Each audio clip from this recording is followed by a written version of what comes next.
Welcome to Menopause, Marriage and Motherhood, a podcast that's all about changing the way we view midlife and bringing the conversation about menopause out into the open. Each week we share stories, experiences and inspiration. We talk to experts on how to best navigate this time of life and find out how other people have not only survived but thrived through this time. I'm your host, Karen O'Connor. Hello and welcome. I'm here with Ryan again. Hey, Ryan. Hi. Hello.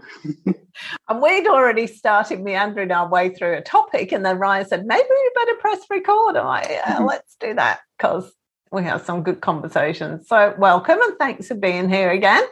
Oh, absolutely no problem at all. I like our chats. So do I. So I actually wrote down some topics for today, but you came up with a good one as well. Yes, thank you. I did. Because I re-listened to some of the older episodes, and as fun as they are, I realized in the introduction, you say that this is, about marriage, menopause and motherhood. And I thought to myself, I don't think we really touch on any of those topics.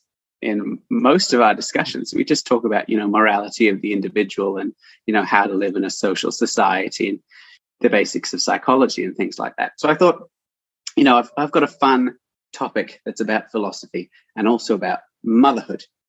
So I thought we could discuss that. And it really is based on how you raise kids in a way that kind of preserves who you are as a person, because it's something that I've certainly noticed about yourself and Dad. And I'm starting to notice in my friends now as well, because they're starting to think about having kids or starting to having kids. So basically it centers around this, right? And please don't be offended, mothers, people who listen to this, but psychologically speaking, until the age of about 14, 15, children are basically animals, right? We're all aware of this. We joke quite a lot about it, but I'm talking like, psychologically speaking here, they're actually animals. They have about, a dog is roughly equivalent to a 4 or 5 year old. And if we can say that, what's a dolphin? A 7 or 8 year old? What's a crow? Like a 9 year old? They're animals. By the time they reach 15 or 16, they are psychologically speaking almost identical to adults, except, they have a metric ton of testosterone and estrogen running through their systems, which is not pleasant for anyone and is totally understandable why they become, angsty teenagers. But, they have all the faculties there to be real people. They just haven't actually lived at all, which is why we don't really trust their judgment until they reach the age of about 25. But in any case, before that, they don't know how to do anything. And they don't know how to do anything. And they want to be like adults. And so we are forced to treat children, who are basically animals, as tiny people when they're really not. They're not tiny people. They're people in waiting. They're waiting to be people. They're people in the queue who are waiting to go to the front desk and have their things stamped and waiting to become real people. And so mothers, I think, and fathers as well, but this is about motherhood. So mothers are forced to be what we could call an NPC, a non-playable character, which means in the lingo of games, someone who isn't really a person, because you become the voice that supplements all the parts of the personality of the child that they don't have. You're the voice that says, that's a bad idea. Do the washing up. You need to tidy your room. It's no wonder you can't find anything. I can't see the floor. What are you doing? And I think in doing that, it removes who you are as a person, because you can't share a joke with a 4-year-old. Not really. You can't talk about what you're worried about with a 7-year-old. How could you talk about what it's like for you in the workplace or the dynamics of your social circle with someone who is barely aware of themselves, let alone other people? And so my question is, and this is a really long lead up to what the question is how did you, having gone through 4 children who all responded very differently to growing up and to you being their voice, how did you try to preserve your personality whilst also being a mother? Do you think you did it well? And if you had the opportunity to do it all again from the very beginning, what would you change? 3 questions. That's my question.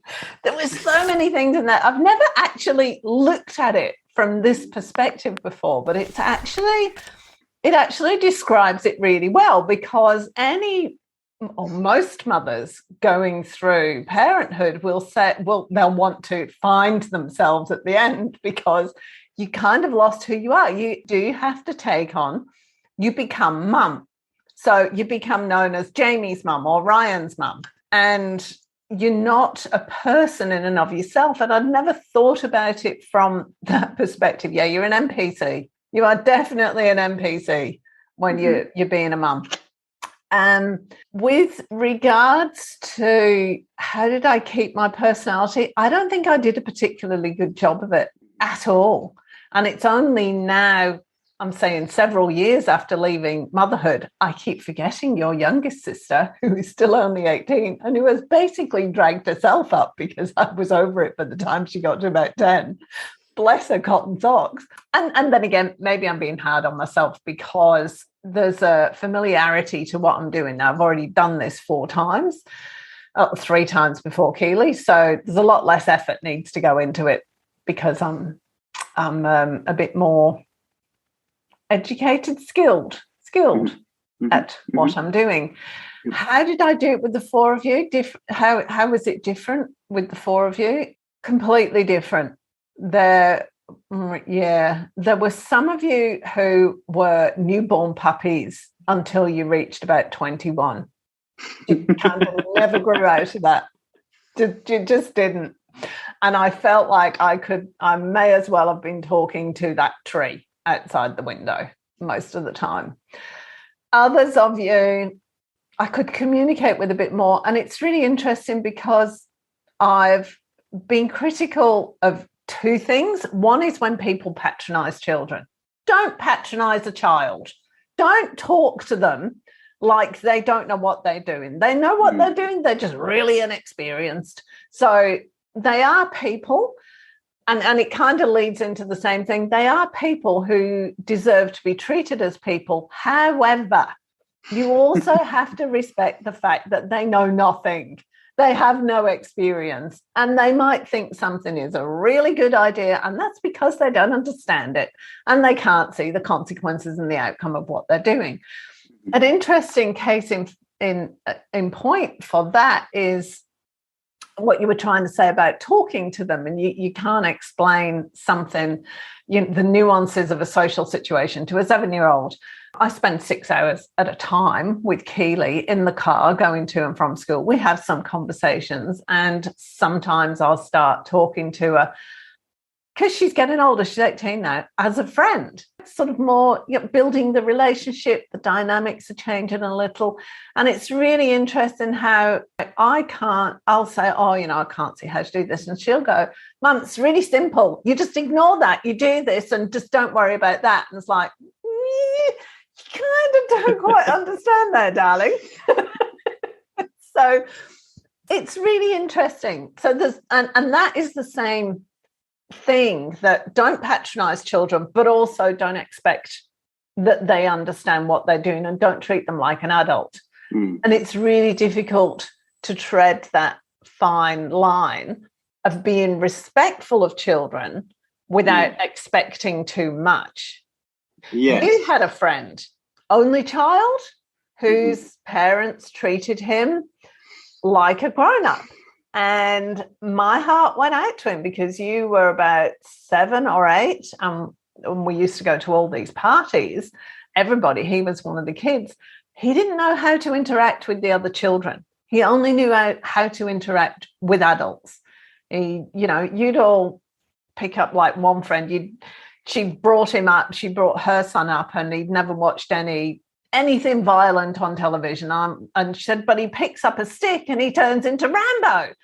But this other child, and you'd all be like Jedi fighting with the sticks. I'd get you connector pens because I wanted to encourage your artistic abilities, and you'd make guns out of them. You'd turn connector pens into guns, and you'd be running around the street with these connector pens. Right? So there's the 2 sides of it there. Where does that because there's a lot of depth to what you asked me. Yeah. What were you writing down on your whiteboard then? Ryan's got a whiteboard with him today. I do. Actually, pro tip for anyone listening, what I've actually done is I've covered my coffee table with a white laminated sheet so that I can write any ideas that I have down on it, which I have to say as a creative person is really, really useful. So actually, that's not my whiteboard. My whiteboard is here. So I can write whatever I want. I've always got more writing space. Whereas me, I like to keep looking at the camera. So you'll occasionally see me, my shoulder will be moving because I'm tapping my finger to remind myself of the question that's just come up. Don't forget that. Don't forget that. I'm terrible at that. I get too focused on the next topic. Speaking of, you're right. Philosophically speaking, children do remember, if not most of what happens in childhood, then at least a lot of it. And a lot of the more drastic lessons, even if they aren't recorded as memories, will be remembered in a different way. So we do have the responsibility of treating kids like the adults they're going to be. But it's just psychologically, they're not all there. We can't expect them. It's like what you're saying. We can't expect them to be adults, but we do have to treat them as adults to be. Yes, as people. I mean, that just as a side topic leads me to something that I've been thinking about a lot recently, about how we treat other people. You know, when you pass a dog in the street, for instance, I don't know about you, but I go, oh, dog, I love you. Hello, friend. Come and give me a hug. Dogs are fantastic, and we love dogs, and they're very, very friendly. We do not do the same for other people, despite the fact, and I will put this out there, I think most people, if you greeted them with that much enthusiasm, they would respond in the same way as a dog. Like if you were walking along the street and someone said, you're looking wonderful today. I'm so happy to see you. You'd be like, oh, thanks. Yeah, let's have a chat for a little while. So we don't treat people as people, really. We treat people as possible threats, I think, is an important thing. And we treat kids as potential possible threats. It's something I was talking to Keely about actually not long ago, my youngest sister. She's 18 now, which is why I thought this would be a good topic of conversation, by the by, because now she's finished her exams at school, which is, traditionally speaking, like one of the first steps to adulthood, I would say. Adults, when someone's in year 12, will continually ask the question, what do you want to do when you finish school? I know. Right? Which I hated. Because first of all, if I asked another adult, hey, what's your 5-year plan? How do you think they'd react to that? Not well. Not well, guys. No one knows what their 5-year plan is. And if you do, sorry to put it out there, I think you're a bit of a sociopath. Looking at the last 2 years, none of us know what's going to happen in 5 years' time. Just going to put that one out there. So, but people keep asking kids in year 12 what they want to do after school because they don't know what to talk about with kids because they treat them as different to adults. If you go up to an adult and you want to talk to them at a party, like personal awkwardness aside, you're not going to say, what's your 5-year plan? If you want a really good topic of conversation, you could be like, what do you think happens after we die? Do you believe that God is real? And if so, what form does it take? What are your political leanings? Those are all really interesting topics of conversation, controversial, possibly, but interesting. But we don't bother asking kids those things. Although, let's be honest, if you asked a 7-year-old any of those questions, I'm pretty sure they'd have an answer for you. Might not be a good one, but they've got an answer for you. But no one bothers because they don't treat them like kids. And I think that's what you're talking about. It's the balance between expecting them to be adults and treating them like people. Yeah, there's a like I'm going back to when you were 7 now, or a little bit younger than that. And you and Jamie, there was 2 boys who lived next door to us, exactly the same age as you two. And then another 2 boys from further down the street, exactly the same age as you 4. And it got quite interesting a lot of the time, especially during the summer holidays. Mm-hmm. And my perspective on the whole thing was you'd all walk in the door and I'd lay down the rules to whoever walked through the door. Boys, stop, listen to me. These are the rules. So that was, to me, clearly communicating expectations for behavior and also consequences for not toeing the line. But then it's handing it over to you lot and saying, okay, those are the rules. I now expect you to abide by those rules. And there will be consequences if you don't. And it was interesting which ones of you actually stepped up to the plate and took responsibility, and which ones of you were entirely incapable of taking any responsibility. Yeah. There's that, because you are people, you're just not experienced. So as an adult, I saw it as my responsibility to explain things to you, the rights and wrongs of the situation, the facts of the situation, the possible outcomes, the why it was acceptable behavior or not acceptable behavior. Think your way through something. That was all my thing. I saw my job as educating you all to think for yourselves and think your way through what it took to be responsible. And my basic thing was, would you like that done to yourself? Mm. That was basically it. How would you feel if somebody did that to you? Yeah. No, that's I think a pretty good rule of thumb. It brings me back to the first of the three questions. Actually, no, the second of the three questions. Do you think that you balanced being the NPCs, your kids, and being a person? No. Well, and how would you change it? I don't know that I could change it, because if I do something, I go into it fully, 100% fully. And I couldn't, it required me to put to one side. There were 4 of you. It was more than a full-time job. So it required me to just put to one side everything that I wanted to do, really, because I didn't have enough energy to give to each of you what you required and still have time left to do things and create a life for myself. I managed to have a bit of spare time to myself. You know, we had the horses and I'd go to the gym and do all those kind of things. But in terms of creating a life like I'm doing now, doing the podcasting and the blogging and building a business, there was no time to do that unless I got somebody in to do a lot of the things that I was doing with you. And then when I did, I found that I couldn't separate those two. I couldn't go into work and be a businesswoman and run the office and do all that kind of thing, and then drop all that and be mum and do all the running around, the arguing, that can you clean your teeth? No, can you actually go and clean your teeth? No, I'm serious now. Go and clean your teeth. You did not clean your teeth. Please use toothpaste. Do you think I'm stupid?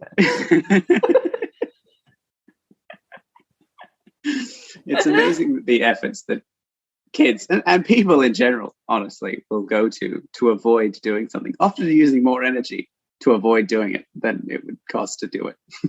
Yeah, just do it in the first place, guys.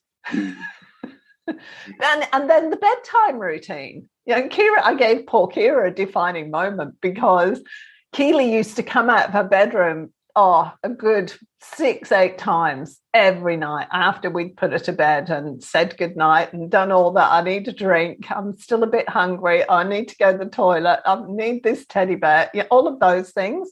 Finally get them in bed, and she'd still get up another 6 or 8 times. And this one particular night, I heard the door open to the bedroom area. I went, go back to bed. And it was Kira, not Keely. So sorry, darling. So sorry.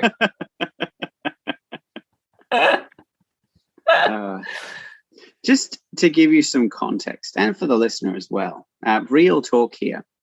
This is one of the several reasons that I personally don't want to have kids. Not because I don't think that you did a good job, but because I think you did do a pretty good job, considering there were 4 of us and you had to manage that and be a person on your own. But I saw what it cost. I saw what it would take to raise kids in a way that is, you know, as moral as you can do it, I think. I mean, there are things that I would try to do differently. But I think that's just down to our differences in personality. But it would require totally giving up who I am as a person, like totally, to an absolute extent. I would no longer be an individual. I wouldn't be able to pursue anything that I wanted to pursue because I would become an ancillary to whoever I wanted to bring in the world. And let's be honest, if I wanted to raise kids, I'd want to do it well. I'm not going to half-ass this. And so that's why I personally don't want to do it. If I want to do it well, I have to do it 100%, like you were saying. You have to do it 100%. You've got to commit to it. And it would cost so much in terms of being a person that I don't want to give up being an individual. I like kids. I work with kids. Kids are fine. But you're taking on an awful lot of responsibility. I think a lot of responsibility, a lot more responsibility than a lot of people think. They think of them as being, they are the level of animals for a lot of it, but they can treat them like animals. You can put them in a corner and leave them on their own. They'll figure it out on their own. Whereas, I would. Do you think it's a personality thing as well? I think there's a few ladies that we knew from when you were at school who were just born to be mothers. They were just earth mothers. Yeah. Everything was, it was just the job they were suited to. It's not a job I was suited to. It's not a job that comes naturally to me. Yeah. I'd never held a baby till I had Jamie. Not ever. Really? Yeah. Not ever. Had no inclination to hold a baby. My friends had babies. I'm just like, that's fine. You keep it over there. And I'm still a bit like that now. Like, if people have babies, I'll go, oh, yeah, it's cute, and I'll hold them and everything. But really, I'm just going through, I'm playing a role because I'm really not that interested. I'm just not. Yeah. For me, it was an either or. That is perhaps where I went wrong. Either I could give it my all, and be 100% the best mum I could be, or I could have a life of my own. But in my world, I couldn't have the two. And if I'd had two of you, would that have been different? Definitely. And because you were spaced out as well, if I'd had... Yeah. Because Jamie was 94, so he was 9 when I had Keely. So it was spaced out over a long period, which also doesn't help. Yeah, it's not, those two things, not something that comes naturally to me. And I have to go all in or nothing. I couldn't half do it. And give you all the attention that you all required as well. Because that was the other thing. Even now, some days I will spend 5 or 6 hours on the phone to the 4 of you and your dad. Doesn't leave a lot of room for anything else. No. And I'm glad. I don't resent that. I don't regret it. And it was my decision to have 4 children. It's something that I've committed to 20 odd years ago. That's it. Just got to live with it. 27 years ago now. I was recently married. It was great. It has changed very little about my life. I wouldn't know anything about the wedding because I wasn't there. I blame COVID for that personally. We did have plans for a nice big, everyone come down, we'll do it. And then COVID got in the way and we cancelled another 2 times. And then on the 4th attempt, we managed it. But anyway, we're not here to talk about that. We're here to talk about other things. One of the things being that now that I'm married, one of the fun little topics of conversation that comes up is, so when are you going to have kids? Which I resent hugely. I don't know if you can tell. I hate that. I don't think that that's a requirement. I mean, I personally feel no inclination to have kids morally, or, I have 3 siblings. I don't feel any need to carry on the family line or anything. They're all going to have kids. It's going to be fine. So it's something I've been thinking about. People require an answer as to why I don't want kids. It's just saying no isn't really enough. And I agree. I like kids, but I don't think I'm suited to being a parent. I live a very particular life. My house is filled with the things that I make. I'm an actor. I work on an uneven schedule and I like to stay busy. You're aware of this. The amount of time that it takes to communicate with my family every week it's too much. I occasionally forget and just miss out because I'm doing other things. Adding kids into that is unthinkable. even one. I don't think I could do it. Whereas some people you're right, are very suited to it. I have a friend who has been trying to have kids for absolute ages, and she is just mother-shaped, inside and out. She's just shaped like a mum. You go around to her house and she's like, "Oh, are you eating right? Do you need anything? Can I get you a cup of tea?" And I'll be like, "No, that's fine." And she's like, "How are you going? Tell me all about your day." And I'm like, "Oh, thanks." Whereas, when people come to my house, I'm like, "All right, sit down, have a cup of tea. I want to talk to you about what I'm doing." So it's an intriguing topic for me to talk to you now, as we were saying, as more on a friend level than on a parental level, about how you think you did. And I hear what you're saying about being a specific personality type, that one that isn't necessarily suited to raising kids. Although I have to say, I think you did a pretty good job considering how many of us you tried to balance and how many benefits you tried to give us as well. You wanted each of us to pursue our own hobbies. You wanted to give each of us a good education. You wanted all of us to do some traveling, to make friends, to, enjoy ourselves on birthdays and have individual time as well as family time, all of which is huge. That's huge. That's massive.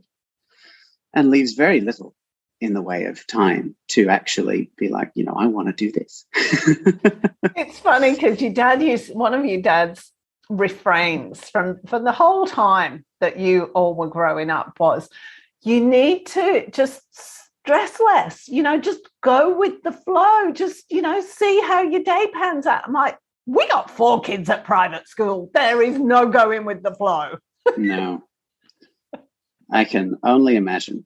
I think that kind of calendar would be fine to manage if they were all adults, which is to say, if they were not only people, but also capable of being relied upon to be responsible for themselves, which is an unreasonable expectation of anyone under the age of about 15, 16. And even then, it's like, you're still going to make bad decisions.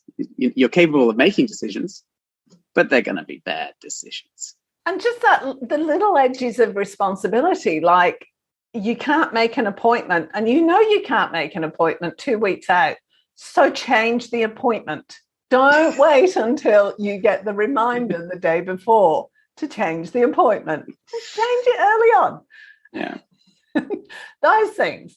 And all the time, when Kira had her concussion, 1 week I spent 27 hours in a week running her around to medical appointments and doing stuff with her for that. That was extreme. But it was always like, one of you got, let's take chicken pox. One of you got chicken pox. At the tail end of the chicken pox, the next one would get it. And then the third one would wait until the second one had finished.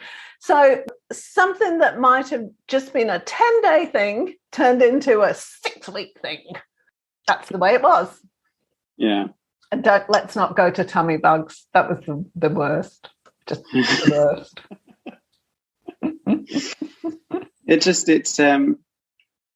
It's something I'm trying to take a closer look at, as an adult now, because I have a perspective as a kid, but I'm aware that that's a kid's perspective. I only saw from a very particular perspective.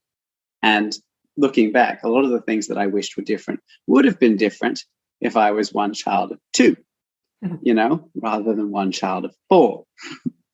Like because, what are we talking about here? One of them, for instance, is I wanted to spend more time with Dad. He was busy a lot. I don't remember spending very much quality time with him. And whenever we did, he was distracted and he had his phone with him. And it was as much rest time for him as it was quality time with me. But I didn't want to rest. I wanted to spend time with my dad. But I know that he worked so much and so hard because he had 4 of us that he wanted to put through private school and fund. I mean, horse riding alone, good Lord, what an expensive hobby. It costs way too much. It's like having a whole nother kid. And so I understand why he was busy. I do. I as an adult, I get that. But I just wanted to spend more time with my dad. And I'm aware that as an adult, I couldn't have the benefits that I had and spend time with my dad. And you had the burden of making that decision for future right. You asked yourselves, which is going to be better for him in the long run? And you said, look, a good education, experience in all these things, being a swimmer and a horse rider and a triathlete and a philathlon champion and things like that. All those things are better. And it's certainly massively influenced the person that I am today, for the better, I think. I am very well educated. And more than that, I know how to educate myself, which is absolutely the kind of talent you want to give to your kids. But I do get a bit wistful about, having a lemonade and a bowl of beer nuts with my dad in the National Park Tavern. I have a question for you. It's a good one. So I want you to think about it. What question do you wish we had asked more when we were kids? Are you kidding me? The last thing I wanted was more questions. But I mean, if you could rely on us to ask a question and then really, really think about your answer, what would you have asked us to do? It wasn't really a question. What the big missing was you all taking ownership. So if I asked you, let's say, for example, to tidy your rooms up, for the most part, that consisted of you shoving everything under your bed or into drawers where I couldn't see it. I don't know what you mean. I never did that. I did that all the time, listener, all the time, constantly. It's still a habit that I'm trying to kick. Or can you put the dishes away? That was another one. Oh, empty the dishwasher for me. And the stuff would be all over the kitchen. Or can you put the shopping away? All of those little things that you all did spitefully and resentfully made my life really difficult. So it's not so much what question, it's that I put so much effort into trying to teach you how to take ownership and be responsible. And you tried to evade it at every turn, all four of you. No one of you was better than the other. You all tried to evade it. So it was really disheartening sometimes because none of you chose to take that on board until you were, and I could see glimpses that I knew you would, you just wouldn't do it with me.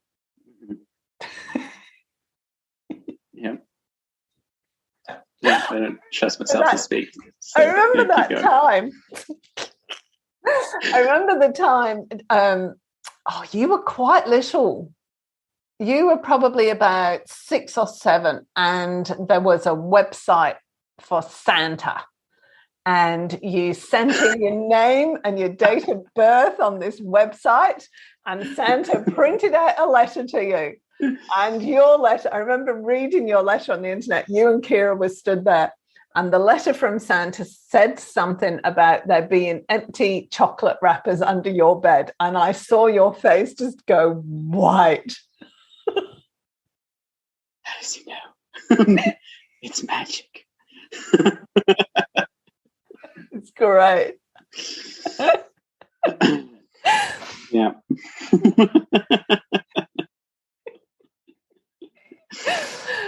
So, yeah, this is, for me, quite a negative conversation. And it's not. I actually had a lot of fun. We're focusing here on the difficult parts of parenting. Yeah. Okay. What do you think you did well? What do you think you did that no one else could do? Boundaries. I know you're very proud of how well you set boundaries. And in fairness, listen, she did set great boundaries. All of my school friends were terrified's the wrong word. They had a healthy dose of the fear of God put into them, which is great because we were, teenage boys who have a very strong instinct. It's primal. It comes from the very deepest parts of the brain to cause as much chaos as is humanly possible. Humanly possible, I should say. Not humanely possible. Not at all. Inhumanely possible, if anything. We delight in it. We delight in how much chaos we can cause, and we do it really, really well. I mean, Jamie got in trouble once at school because there was a really big fan that it was the aircon unit for one of the old buildings, and he and his friends would stand in front of it and throw, honky nuts, gum nuts at it, just to see if it would bounce back and hit them. That's the kind of chaos we're talking about here. It's indescribable, but you set boundaries so well that they obeyed them, even if they weren't in your house, if you were nearby. They were reminded that they were people, you know, because it's an awkward transition, I think. And it's where I think a lot of the expectations that are different between men and women hurt men as much as they do women, because teenage boys, for the longest time, have just been like, oh, boys will be boys. They can do what they want. You can't stop it. You can actually stop it. Gonna put that one out there. Because as they're making the transition from being kids, and there being no real expectation of them listening and learning from, you know, being told off and being told what they need to do and being told what the boundaries are, suddenly they have the capacity to be human beings. And all of the ingenuity and deviousness and cunning that comes with that. And they still benefit from people being like, I don't think they're old enough to really get this. Whereas you were very clear. You were very clear. All right, idiots, listen up.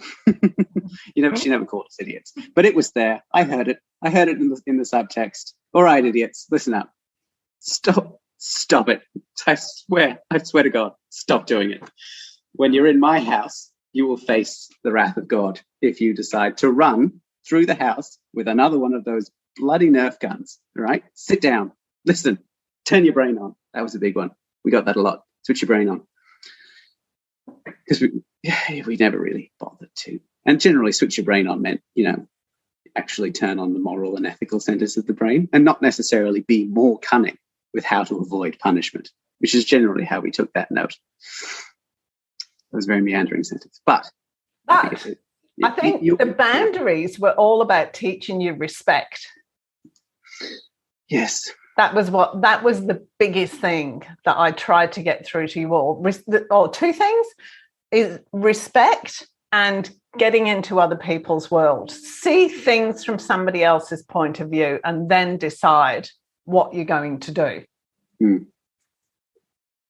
Yes. And I think you did a pretty good job of that. I have seen some of my friends, teenage friends, who treated you with a lot of respect, I think, because of these lessons, speak to their own parents in a tone I would never dare use. I would never dare speak to someone like that. Not even just you. I wouldn't speak to anyone like that, except occasionally my younger sisters, because they're just so annoying all the time. But even then, I have since grown as a person. I would like to note that as well. But yeah, I think you were very clear on that. You're very clear on boundaries, and you did delight quite a bit in putting the fear of God into us as well. You enjoyed that part of it. It's something to be said about instilling fear into teenage boys, because they're not afraid of much. They don't have the mental capacity for it. We're not built to be afraid of things. We're built to throw ourselves off buildings just to see how much it'll hurt. Yeah, and I think, I'm thinking back to a particular incident where the boys from next door brought round their cousins, their teenage cousins, older boys, and I did the usual thing of, these are the rules, please don't do that. And one of the boys insisted on doing bombies into the swimming pool when there was water going everywhere. And I asked him twice nicely. And he was about 14 or 15 at the time, wasn't he? Yeah, it's old enough to start. Yeah. He should have known better. He was asked twicely nicely. Twicely nicely. Stop, twicely. And then he got yelled at. And I remember him being so shocked. And he said to me, you can't talk to me like that. I said, you want to bet? And what I remember really clearly is you two and the two boys from next door standing behind him grinning. You were just gleeful. Yeah, I didn't like them very much, those cousins. I remember them very, very vaguely, because I must have been 7, 8. Oh, no, you were younger than that. Yeah. It was quite a long time ago. So I only remember them vaguely, but I remember I didn't like them much. No. No, they weren't very nice. But it was, I always found it really interesting when you were in year 12 and you came home one day and you said the boys had all voted on mums, and I got voted scariest mum and best mum, which I thought, isn't that interesting? Because I was convinced that the boys all hated me because they had to behave themselves when they were in my house, or even if I saw them outside, they behaved. But it was interesting how the response to that clear communication of these are the rules, these are the consequences, that the response to that was really interesting, because they always tried to push the boundaries, and then when they got the consequences, they went, oh, okay, yeah, get it. And then they played within the rules. That was really fascinating. And that was one of the reasons why I sent you both, or you two chose to go to Guildford Grammar, because the rules were really clear and the consequences were applied. Yeah. It's thinking back, I can't remember very many times. There are the occasional one where I didn't expect to be yelled at for something. And it was generally when, like, you had been given, like, the wrong information, or, you know, something had happened and you didn't have the full story, or like you were saying about Kira, it was just the wrong child. And I think that made a big difference, was that I know a lot of strict parents who are very strict without necessarily taking the child through. Right, these are the exact rules. If you follow the rules, everything's gonna be a-okay. If you can explain why you broke the rules, that's also going to be fine. You just need to tell me why you broke the rules. Because one of the clearest lessons I've got is why we have rules. And why we have rules is to make us think before we break them. It is illegal to drive over the speed limit. Will you get away with it if, you know, you've got someone in the back of the car and you're trying to get them to the hospital? Probably. It's illegal to kill someone. Is it illegal to kill someone who's threatening to kill someone else? It's a little bit of a gray area. And I think you were very clear about that as well. If we ran near the pool, which was, you know, a no-no, because obviously you don't want your child to get a concussion and die. If we ran near the pool without good reason, just because we wanted to, then we get yelled at. But if we were running because something urgent was happening and we really needed to get there, you'd be like, okay, but next time, just tell me. And I think that was important as well. You weren't strict without telling us if and why we were doing something wrong. I think that's important. It's about the expectation of them being human beings, because they are human beings. They're not adults. You can't really expect them to, you know, take you through the moral leanings of all of their decisions. You know, sometimes they will. Sometimes they'll be like, yes, I was doing this because, you know, how I'm filled with rage. This is a great outlet for that.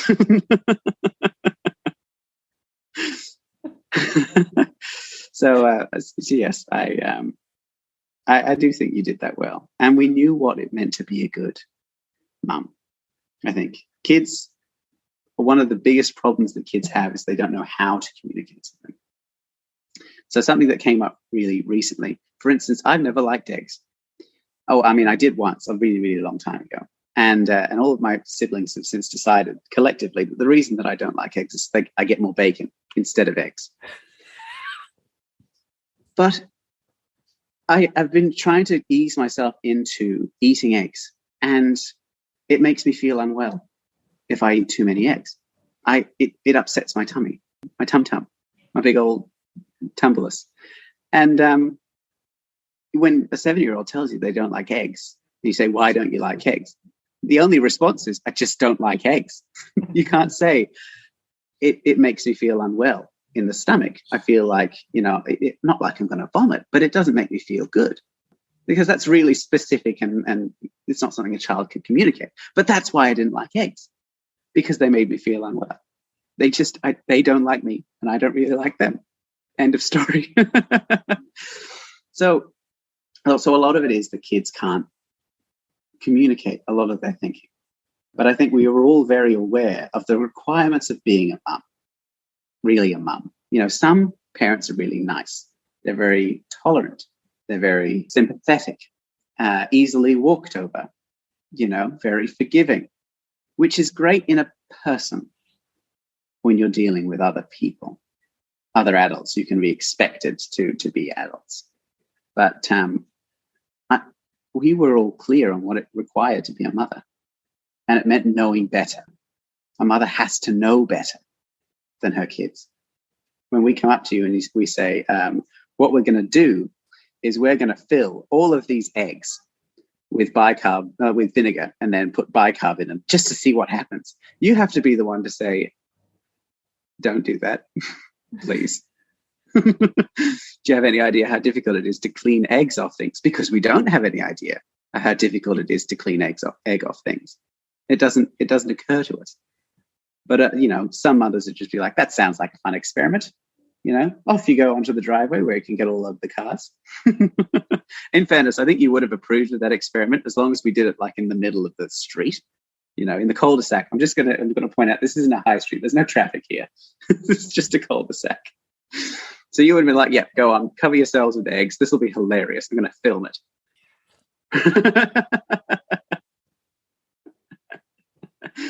Especially because when you say things like that, we're like, hang on, she wants us to do this and she's going to film it. Something bad's going to happen. We know enough to know that something bad's going to happen. So we can rethink our decision as well.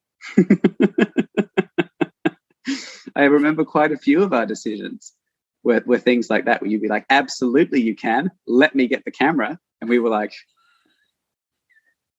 maybe I don't want to do this. Maybe this isn't what I want to do. I don't remember those. What had you done? I don't.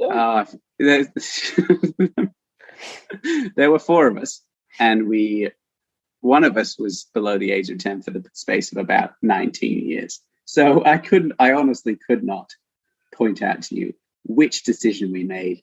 It was things like, why don't we see how big a shelter we can put up, and then we'll waterproof it with, something really, really sticky. And then we'll get covered in sticky things. And because we made the shelter out of leaves, then we'll be covered in stickiness and leaves. So we'll do the old tarring with the chicken feathers kind of thing.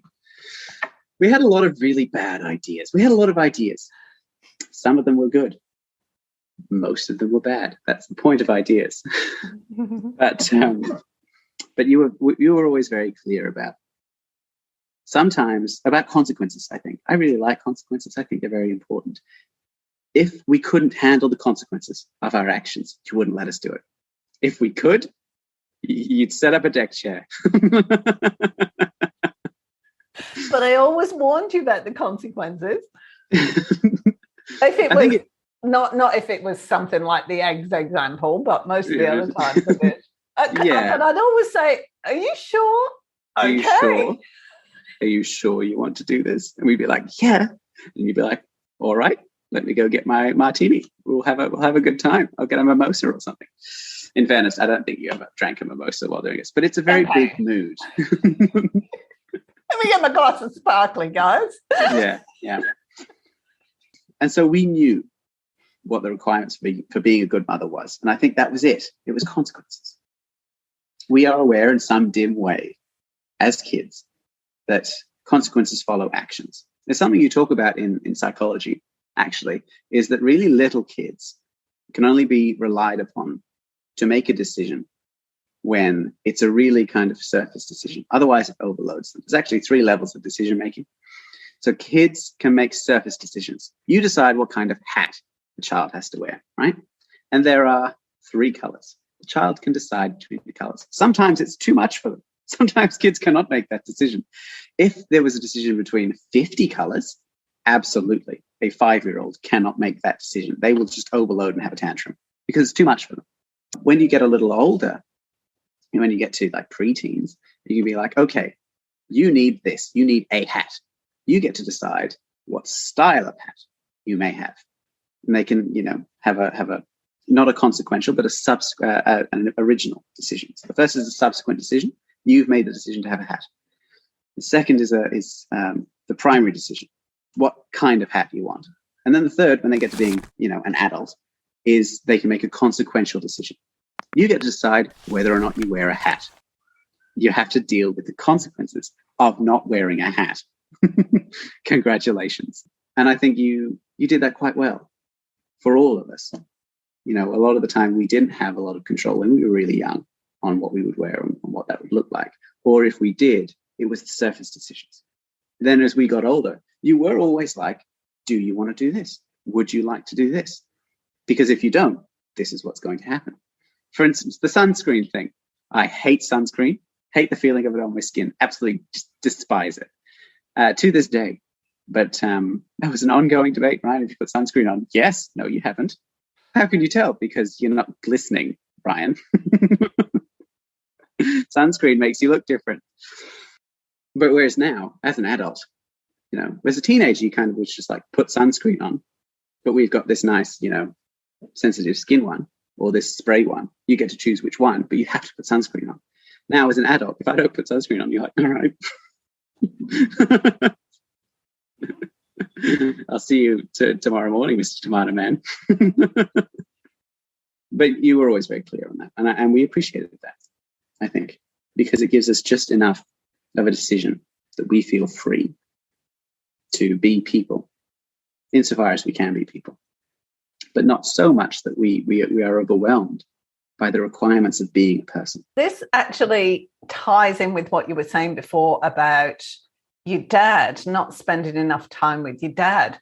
Those decisions were partly the middle one. What's the second one? Because the primary decision. So you got subsequential, primary, consequential. Yeah. It was partly a primary decision because we had to make the decision. We had to make the choice. Okay, so he wants to go to Nepal or Switzerland or wherever on his school trip. Do we say no and live with the consequences of that? Or do we let him go? It was literally that level of decision.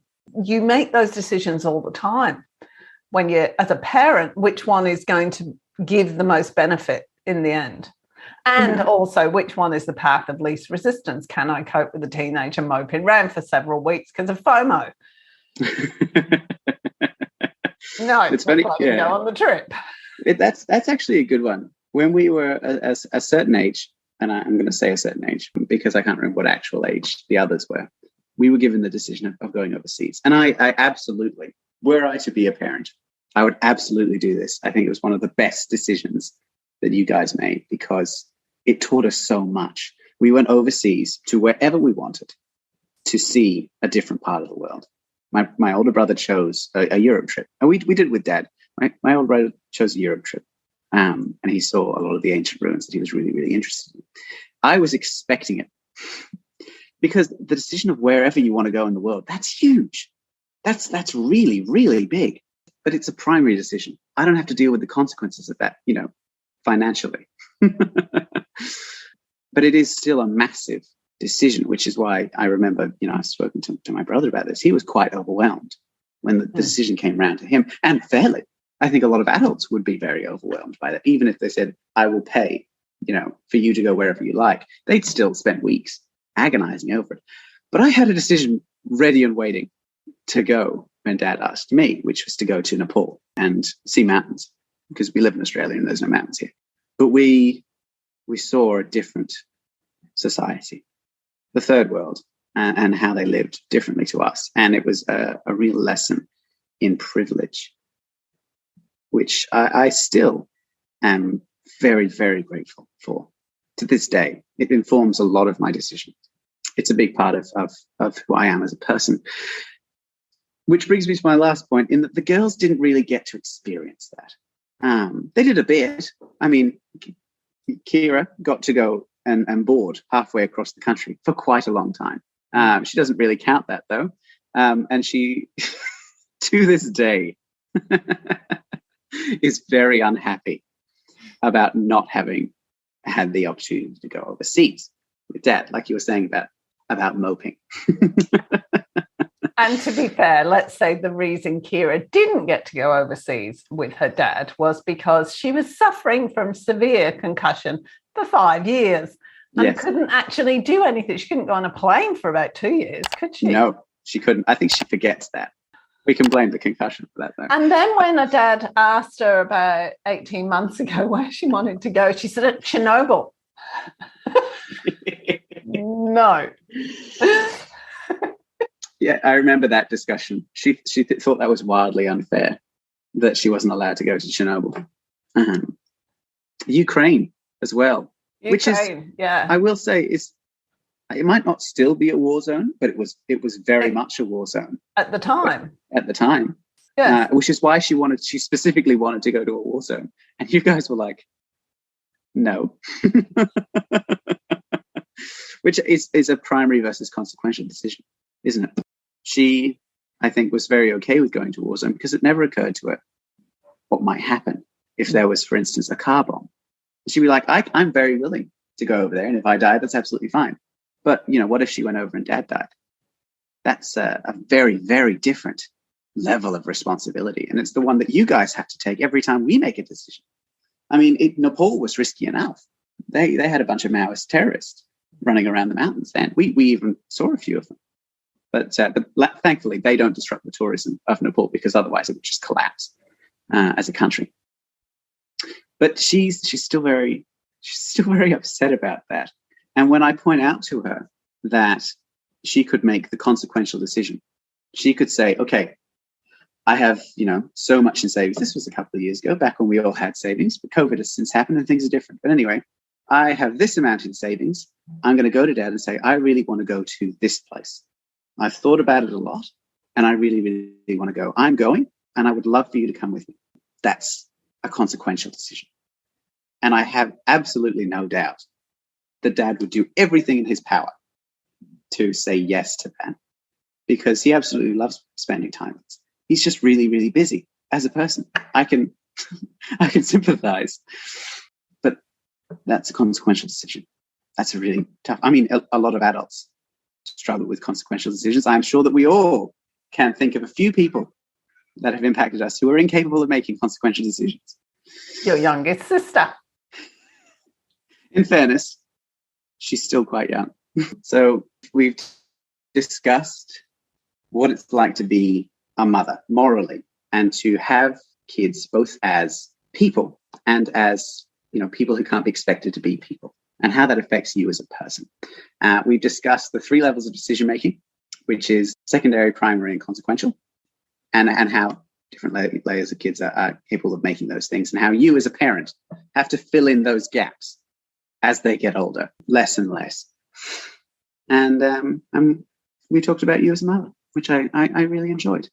It's nice to have that perspective now as an adult. Because as a kid, I will say, viewer, I was very angsty for a very long time. I don't think I was quite as angsty as some of my siblings were, but I was still pretty angsty. And, in fairness, I did have quite a lot of testosterone running around my system for quite a long time there. But there's only so much of an excuse that is. And it is really good to have perspective now as an adult and be able to chat to you about this. So thank you for talking to me. Thank you. Did I answer your question because your original question was, how did I keep my identity as a person, as a mother? You said early on that you didn't think you did it very well. No, I didn't. You did go into it a little bit about how you struggled to do that and be a person because you are ancillary. You are secondary to your kids when you're a mother. And if you are built to be a mother, as you were saying, some people are, then that comes to second nature for you.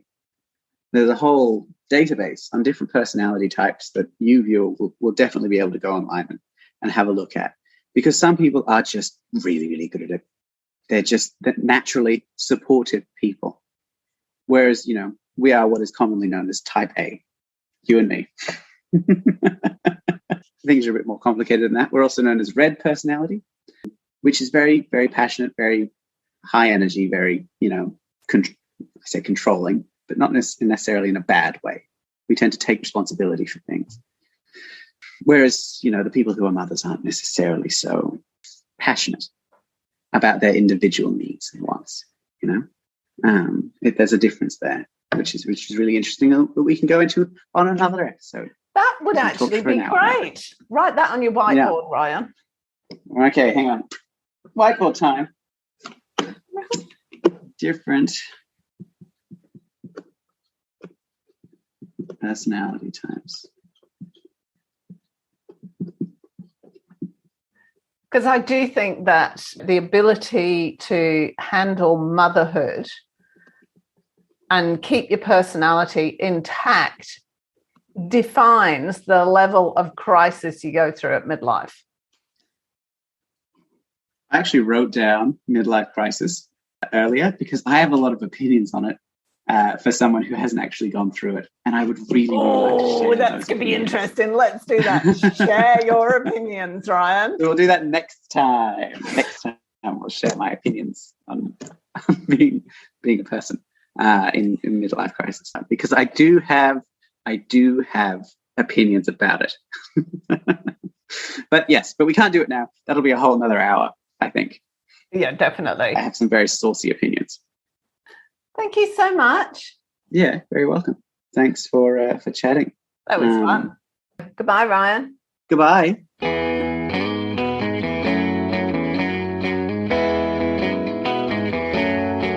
Thanks for joining us this week on Menopause, Marriage and Motherhood. Make sure you subscribe to the show on your favourite player, and while you're at it, we'd love you to leave us a rating on iTunes, or if you'd simply tell a friend about the show, that would be amazing too. Be sure to tune in next week for the next episode, and remember, if you're busy thinking about what you can't have, how on earth are you going to enjoy what you can have? See you next week.